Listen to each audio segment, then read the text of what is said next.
Gracias por continuar junto a nosotros en la primera emisión de Informa TVX. Nos encontramos en el segmento de entrevista, martes 4 de abril del año 2017, como le he anticipado. Ya está conmigo Ricardo Castaneda, él es economista e investigador del Instituto Centroamericano de Estudios Fiscales, ICEFI, y en esta oportunidad vamos a hablar un poco de las implicaciones sociales ante la falta del acuerdo fiscal. Ricardo, bienvenido, qué gusto volver a encontrarnos en Informa TVX. Un placer, Carlos, estar con ustedes y compartir con toda la teleaudiencia. Gracias a ti por tomar un tiempo de tu agenda para estar con nosotros esta mediodía, y me gustaría que iniciemos directamente la entrevista con este punto. Solo para recapitular sobre el presupuesto general del Estado 2017. Este fue aprobado en enero e ICEFI en aquel momento hizo la publicación de un comunicado señalando varias ideas. Mencionaban, y lo cito textualmente, ante un presupuesto insuficiente y distribuido de manera poco efectiva frente a los desafíos de la sociedad salvadoreña, el ICEFI insiste sobre la necesidad urgente e impostergable de alcanzar un acuerdo integral fiscal. Y hay algo que me llama la atención acá, Ricardo. Ha pasado algunos meses, un par de meses, ya estamos a inicios de abril y hasta el momento se aprobó el presupuesto a mediados de enero, pero todavía el tema del acuerdo fiscal está en una nebulosa, está en el aire todavía. ¿Cuál es tu opinión sobre esto? Bueno, nosotros analizábamos el proyecto de presupuesto y luego el presupuesto votado. Advertíamos que el presupuesto para este año era un presupuesto en el cual se iba a tener que administrar la escasez en medio de la crisis. Y efectivamente es lo que estamos viendo hasta ahora, ¿no? Las finanzas públicas de El Salvador están en un estado de apenas de supervivencia, en el cual no dan las tallas frente a los desafíos enormes que tiene la sociedad salvadoreña. Ya nosotros observábamos una caída en el gasto social, caída en entidades fundamentales como el Ministerio de Educación y Salud, y que esto obviamente iba a tener repercusiones en las posibilidades de que el Estado fuera garante de derechos. Nosotros le hemos venido insistiendo desde hace varios años que la respuesta para los problemas que tiene el país es un acuerdo fiscal integral. Hasta el momento pareciera que hay dos posiciones. Hay unos que piensan que el problema de las finanzas públicas es por el lado del gasto, porque se gasta demasiado. Otros creen que el problema de las finanzas públicas está por el lado de los ingresos, y la verdad es que los dos tienen razón. El acuerdo fiscal integral debe de ser capaz de responder a cuál país aspiramos, y en ese sentido debemos de, por el lado del gasto, cerrar las brechas sociales. Recordemos que en el caso de El Salvador hay 800,000 niños y niñas fuera de las escuelas, lo cual es la política pública la respuesta ante esos desafíos, pero también debemos de tocar los temas de transparencia. En un acuerdo fiscal integral no solo basta ver los ingresos y los gastos, sino también el tema de transparencia. Pero para que un acuerdo fiscal se pueda dar es necesario la participación de la mayor cantidad de voces y actores de la sociedad, algo que hasta el momento no hemos tenido. Creo que uno de los problemas de El Salvador por los cuales no se han logrado llegar a un acuerdo es porque las discusiones hasta este momento han sido a puertas cerradas, sí, donde la sociedad realmente no sabe lo que están discutiendo. Bueno, incluso hay que decirlo, hasta este momento no existe un documento técnico con propuestas sobre cuáles son las medidas que quieren implementar, ni por el lado del gobierno, ni por el lado de la oposición. Lo único que se conoce, Ricardo, y aunando esta idea que tú mencionas, fue un acuerdo, si quieren, de un punteo muy elemental que hizo en noviembre del año pasado tanto el gobierno de la República junto a diferentes partidos políticos, particularmente en este caso con el partido de oposición Arena. Posteriormente se fueron involucrando algunas mesas o los diálogos se fueron abriendo a otros partidos de oposición en la Asamblea Legislativa. Y quiero aprovechar porque es una constante, si bien es necesario el acuerdo fiscal integral y la búsqueda de entendimientos entre diferentes grupos y actores en la sociedad, lo cierto es que el Estado tiene que cumplir compromisos financieros. Muestra de ello son dos comunicados de prensa que el Ministerio de Hacienda publicó en recientes días, uno ayer y el otro creo que también fue el día de ayer, uno haciendo mención sobre la necesidad de aprobación de ciertos préstamos, uno para el campo de obras públicas, para un proyecto de caminos rurales del MOP, y el otro es en el campo de la salud para abastecer a los ecofamiliares. Este es un primer aspecto. Hay otro comunicado de prensa que el que me gustaría luego discutirlo con más detenimiento es la necesidad de aprobación de ciertos bonos para el pago, en este caso, del sistema de pensiones y que también está involucrado las pensiones del ITFA. Si querés, veamos el primero, Ricardo, y este es un punto interesante. De manera reiterada, el gobierno está pidiendo la aprobación de préstamos para infraestructura, para ciertas obras y proyectos rurales y otro para el tema de la salud, porque es una necesidad que tiene el gobierno y necesita la aprobación porque evidentemente esta tarea lo hace la Asamblea Legislativa. Bueno, en el caso de la deuda, si bien es cierto, los niveles de endeudamiento del país son altos, prácticamente podemos decir que la tarjeta de crédito, como en buen salvadoreño diríamos, está topada, no se debe satanizar la deuda, especialmente cuando la deuda puede permitir generar valor agregado, especialmente en todo lo que tiene que ver el capital social, ¿no? Sabemos, por ejemplo, proyectos encaminados a caminos rurales, proyectos de educación o de salud, tienen una rentabilidad social muy grande en el mediano y largo plazo para el Estado y por lo tanto no se deben de bloquear simplemente porque sí este tipo de préstamos. Obviamente toda esta discusión requiere que nos sinceremos si realmente el presupuesto que tiene actualmente el Estado es suficiente, por ejemplo, para garantizar que todas las personas tengan acceso a la salud.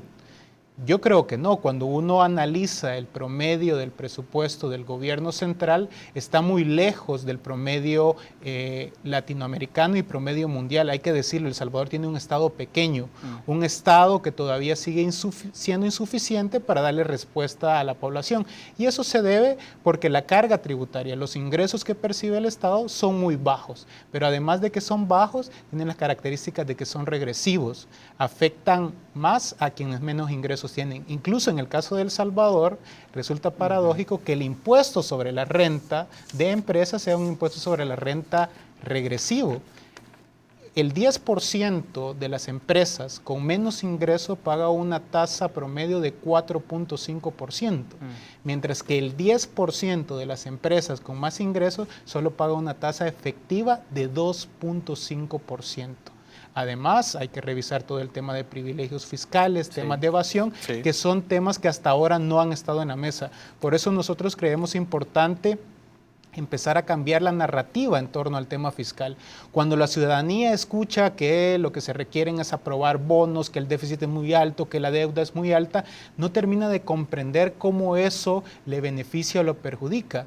Si esto lo empezamos a colocar en cosas concretas, por ejemplo, cómo afecta el recorte de subsidio a la población, cómo afectaría un recorte del gasto público en el acceso de bienes y servicios públicos, seguramente la población entonces se empezaría a involucrar más, porque hasta ahora ha sido un actor ausente en todas estas discusiones. Y aquí aprovecho, Ricardo, para hacer mención al segundo punto. El comunicado que publicó el Ministerio de Hacienda el día de ayer básicamente hace una solicitud a los diputados de la Asamblea Legislativa, particularmente al grupo parlamentario de Arena, que se pueda aprobar 282 millones de dólares en función de bonos. Básicamente de estos 282 millones de dólares, 230 millones están destinados al pago de intereses al FOP y 52 millones para apoyar al ITFA en el pago de sus obligaciones en las pensiones. Y hay una mención que es interesante y lo leo textual de este comunicado. Debemos aclarar que será imposible para el gobierno de El Salvador hacer los pagos programados para este mes de abril, lo que traería consecuencias financieras imprevisibles para el país. Aquí hay una mención en el comunicado muy contundente, ¿no? La necesidad de aprobación, y justamente al inicio de esta semana la Comisión de Hacienda de la Asamblea Legislativa ha estado discutiendo sobre este punto y la urgencia que hace el Ministerio de Hacienda para que se le aprueben 282 millones de dólares en el tema de bonos, en el caso del FOP, que tiene que ver con el tema de la ley de fideicomiso, que tiene de obligaciones previsionales, y el otro que tiene que ver con el tema del ITFA. Hay situaciones demandantes y urgentes que el Estado en principio necesita cumplir a nivel internacional, Ricardo. Bueno, actualmente el Estado no tiene los recursos suficientes siquiera para funcionar mes a mes. El comunicado creo que muestra la sensibilidad, es sincero en el sentido de que el Ministerio de Hacienda acepta que no tiene los recursos para poder cubrir estos compromisos. Tenemos que decirlo que nosotros advertimos esto y otras instituciones cuando se aprobó el presupuesto, sabíamos que el Estado salvadoreño iba a necesitar lograr financiamiento para todos estos compromisos que no habían sido incorporados en el presupuesto. Tenemos una fecha fatal, prácticamente, posiblemente en Semana Santa o luego de Semana Santa, existe el riesgo de que El Salvador caiga en impago, lo que puede provocar que se cierren las ventanas de crédito internacionales, que las tasas de interés se incrementen. Bueno, de hecho, los últimos bonos que fueron colocados a inicio de este año por parte del Ministerio de Hacienda, ya pagamos una tasa de interés mucho más alta y eso al final de cuentas viene a repercutir en que hayan menos recursos luego para poderlos destinar a cuestiones mucho más importantes como el tema de la educación y la salud. Por lo tanto, yo creo que ya no se puede seguir postergando el que se logren poner de acuerdo los principales partidos políticos de este país. El Salvador se encuentra prácticamente muy cerca de que los niveles de ingobernabilidad sean mucho más altos, porque no cuenta con un Estado capaz de garantizar el bienestar de la población. Perfecto, Ricardo. Tenemos que hacer una pausa, pero me gustaría que en el segundo bloque de la entrevista hablemos un poco de una dinámica que va en paralelo al tema fiscal, el proceso electoral. ¿Qué tanta relación existe entre los procesos electorales que se vienen para el próximo año y el tema de los acuerdos fiscales? Permítanos una pausa. Continuamos con más.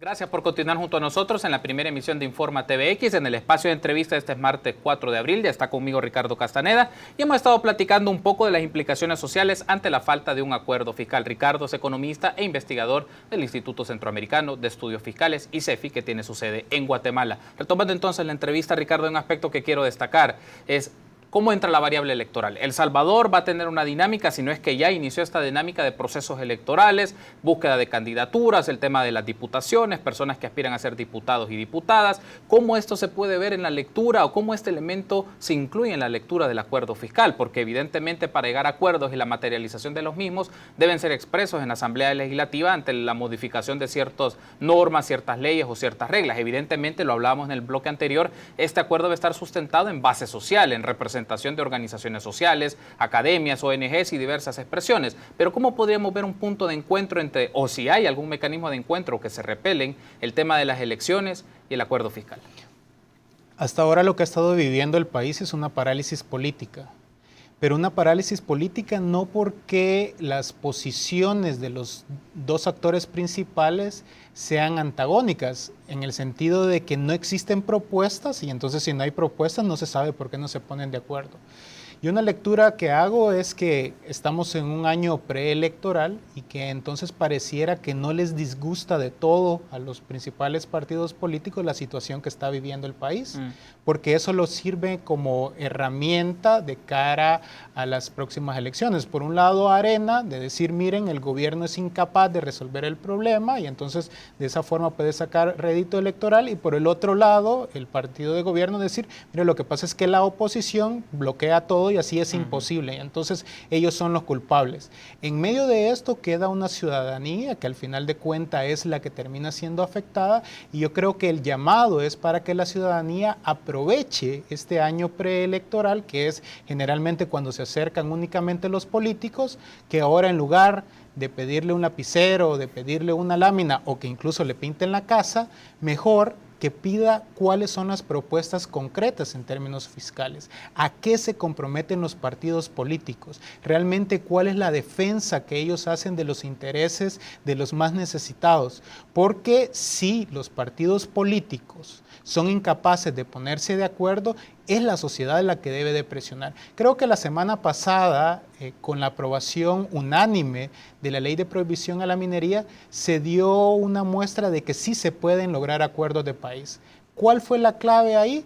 Que primero fueron negociaciones o discusiones transparentes, abiertas, pero donde la sociedad civil, las comunidades, incluso la misma Iglesia Católica, jugó un rol muy importante. Entonces creo que en el tema fiscal lo más importante ahorita es abrir la mesa, que participen más actores, que se involucren y que de esa manera podamos lograr consensos, porque si seguimos en el espiral que hemos venido hasta ahora, en la cual las discusiones únicamente son a puerta cerrada entre los partidos políticos, políticos, el precipicio fiscal cada vez está más cerca. Y justamente a raíz de esta mención quiero aprovechar que esta mañana una serie de organizaciones, Oxfam, entre otras el CDC y otras organizaciones, hicieron una conferencia de prensa en la cual exponen un acuerdo fiscal justo, equitativo y transparente. Y uno de los aspectos que ellos mencionan en dicho comunicado, Ricardo, me gustaría tener tu apreciación sobre esto, es que se debe de trabajar con fuerza el tema de la evasión y la elusión fiscal. Se discute mucho el tema del gasto, pero el tema de la evasión y la elusión se debe profundizar más. Es decir, básicamente, quiénes son los principales evasores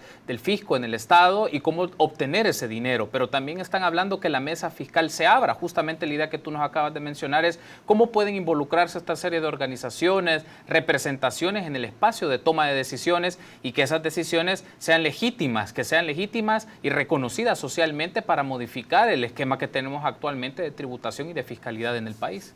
Bueno, actualmente, por ejemplo, por el lado del gasto es evidente que hay que mejorar los recursos, pero también hay que hacerlo más efectivo, que permita dar más resultado, y por el lado de los ingresos hay que hacerle llegar más recursos al Estado, pero con un sentido de progresividad, ¿no? Por ejemplo, los niveles de evasión para el 2015 en El Salvador, solo en IVA, rondaban los $800 millones. Esto es prácticamente 4 veces el presupuesto del Ministerio de Obras Públicas o 2 veces el Ministerio de Educación. Entonces, es evidente que hay que reducir esos niveles de evasión. Y sobre todo preocupa cuando uno observa que los niveles de evasión de 2015 prácticamente son los mismos que de 2010. Necesitamos fortalecer la administración tributaria. Luego hay que hacerle llegar nuevos impuestos al Estado, pero con sentido de progresividad. Por ejemplo, El Salvador es el único país de Latinoamérica que no cuenta con un impuesto al patrimonio, y entonces todos estos elementos deben de ser discutidos. Eso me parece relevante, Ricardo, porque también otro aspecto que aparece en el comunicado de estas organizaciones es el tema de evitar este fantasma sobre el aumento del IVA, porque también ha aparecido a finales del año anterior e inicios del 2017, eventualmente, y también por declaraciones del ministro de Hacienda, se interpreta que eventualmente el aumento al IVA es algo, se va a constituir en una realidad. ¿Qué implicaciones o qué consecuencias tiene no solo el tema de especular con el aumento al IVA? Si se tomase una decisión con estas características, ¿qué mensaje le manda a la sociedad, Ricardo? Bueno, el tema del IVA, realmente algunos gobiernos deciden incrementarlo porque es mucho más sencillo al momento de cobrarlo, pero tienen un efecto tanto en la desigualdad como en la pobreza, porque al ser regresivo afecta más a quienes menos ingresos tienen, ¿no? Yo creo que El Salvador tiene otras opciones antes de incrementar el IVA, pero todos esos elementos deben de ser discutidos en una mesa en la cual están los distintos actores, que es lo que hasta ahora no hemos tenido, ¿no? Yo creo que ha llegado el momento de exigirle al gobierno y a la oposición que muestren cuáles son sus hojas de ruta, cuáles son las propuestas que ellos tienen, porque hasta el momento de repente sale el ministro de Hacienda planteando de que se debe de incrementar tarde o temprano el IVA, pero por el otro lado encontramos al secretario de Comunicaciones diciendo que no, que el gobierno no va a tocar el tema del IVA. Yo creo que lo importante es que digan cuáles son las medidas que ellos quieren implementar, y a partir de ahí se abra un espacio de diálogo, de debate, donde la mayor cantidad de voces pueda participar, porque la política fiscal no se reduce al déficit o se reduce a la deuda o se reduce a la carga tributaria. La política fiscal representa la columna vertebral de la sociedad que queremos, y si queremos una sociedad inclusiva, una sociedad donde todos los niños y las niñas tengan acceso a educación, donde todas las personas tengamos acceso a la salud, donde el sector rural también sea una parte importante del desarrollo nacional,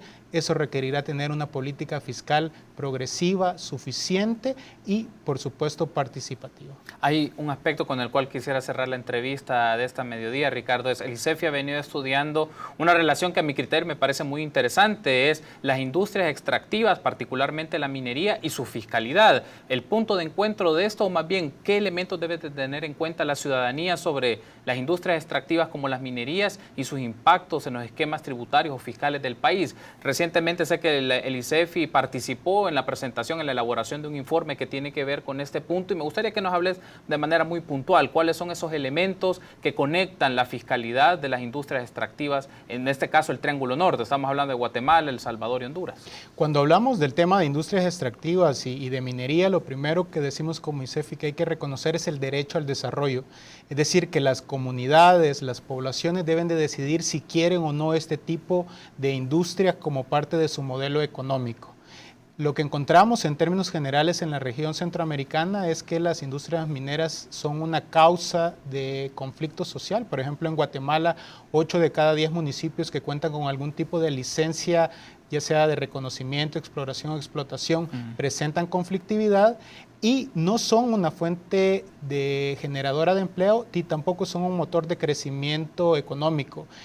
Prácticamente en la región centroamericana representan menos del 1% del Producto Interno Bruto y para la recaudación de los estados representan menos del 1% del presupuesto. Por ejemplo, para el caso de El Salvador, la minería metálica apenas representaba $600,000 para el año 2016, lo que representa 0.001% del presupuesto del gobierno central. Por eso nosotros decimos que ante la aprobación de El Salvador de la ley para prohibir la minería metálica, esto no tendrá ningún impacto en el funcionamiento del Estado, sino que al contrario, minimiza riesgos fiscales asociados con el cierre de minas, compensación de las comunidades cuando este tipo de actividades se llevan a cabo. Cierro con este último punto, Ricardo, el tema de las exenciones. También se habla que en este tipo de industrias extractivas, como otra serie de industrias, lo que buscan del Estado son ciertos privilegios, las exenciones fiscales o no contribuir a la hacienda a través de impuestos. Claro, lo pernicioso que puede ser porque son industrias, en algunos casos, como la minería particularmente, contaminan comunidades, deterioran ecosistemas y pagan poco o nada porque piden exención total de impuestos. ¿Cómo afecta a un sistema tributario, un sistema fiscal como el de nuestros países en Centroamérica que tienen estos rezagos y que tienen estas debilidades? Por ejemplo, encontramos que en Guatemala la empresa más grande de minería metálica estuvo acogido al régimen de zonas francas, lo que le permitía no pagar impuestos sobre la renta, IVA, pero sabiendo la conflictividad social que generaban, de forma voluntaria decidieron hacer este tipo de pagos. La pregunta es, ¿ante qué estados estamos en el cual una empresa de forma voluntaria va a decidir si quiere o no este tipo de impuestos? Nosotros siempre hemos hablado que en el tema de los incentivos estos se deben de evaluar, verificar que si realmente tienen efectividad o no, porque de lo contrario lo que estamos hablando son de privilegios fiscales. En el caso de El Salvador, en el tema de la discusión fiscal, este tema debe de estar ahí. El gasto tributario de El Salvador prácticamente anda por los 2 puntos del Producto Interno Bruto, y cuando uno se pregunta cuántos empleos se genera, de qué calidad de empleos estamos hablando, realmente no existe respuesta. Entonces, por lo tanto, todos estos temas deben de estar en la mesa para poder encontrar un acuerdo que realmente represente los beneficios de las grandes mayorías y no solo de grupos particulares como ha sido la tónica hasta este momento. Perfecto, Ricardo. Quiero agradecerte por tu tiempo y habernos acompañado en esta oportunidad en el segmento de entrevista de Informa TVX. Gracias, Ricardo. Un placer y un saludo cordial a toda la población salvadoreña. Gracias por habernos acompañado. Estuvo en el segmento de entrevista de este martes 4 de abril Ricardo Castaneda, economista e investigador del ICEFI. Hablamos un poco de las implicaciones sociales ante la falta de acuerdo fiscal y en esta última parte de la entrevista hablamos un poco de la relación de fiscalidad e industrias extractivas. Permítanos una pausa. Continuamos con más.